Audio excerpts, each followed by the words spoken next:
Wakristo na Waislamu watahukumiwa siku ya Kiyama kwa sababu hizi, sababu mbili.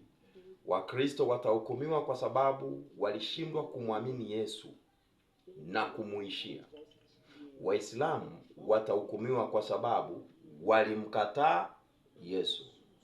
Hata Qur'an inathibitisha kabisa kwamba huyu Isa bin Maryam ndiye atakaye kuja kuhukumu.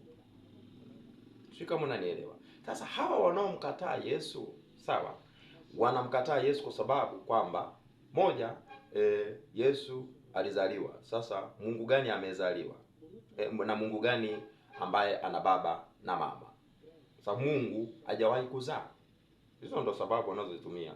Mimi niuliza maswali hapa yafuatayo. Moja, Adam ndio mwanadamu wa kwanza, hakuwa na baba wala mama.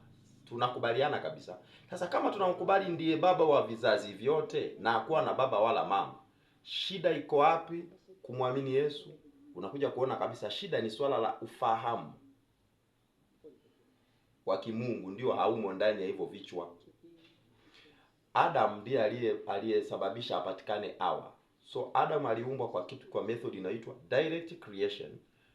Eva akaumbwa kwa method inayoitwa separation method. So alienguliwa kutoka kwa Adam. Mtoto wa Adam alizaliwa au alipatikana. Ni kanuni ya tatu ya Mungu kumpata mwanadamu au mtu au kiumbe. Kwa kukutana kwa Adam na Hawa akazaliwa nani? Mtoto. Kanuni ya 4 ya Mungu kupata kiumbe ni Mariamu peke yake. Kwa kumbe kuna kanuni ya Mariamu peke yake hakuwa na mume, ila Yesu alizaliwa bila baba kwa sababu hakuwepo mume wa kumfanya Mariamu awe na mimba, lakini alijikuta ana mimba. So unaelewa? Kwa kimsingi ukishindwa kumwamini Yesu kuwa Mungu, shida ni ufahamu wa kimungu ndio haumo ndani yako. Ile Qur'an Surat bin Maryam aya ya 18 na 19, nasoma ya 19 pale. Anasemaje hapa?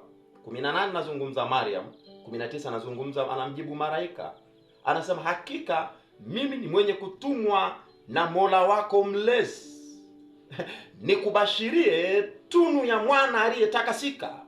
Oho, kwa kumbe Qur'an inakubali kabisa huyu Isa bin Maryam ambaye ni Yesu mwenyewe ni mwana aliyetakasika. So hatakiwi kutiliwa mashaka kwa sababu Qur'an yenyewe imemfanya Yesu kuwa bora kuliko Mtume Muhammad sallallahu alaihi wasallam. Unashibaje kumwamini?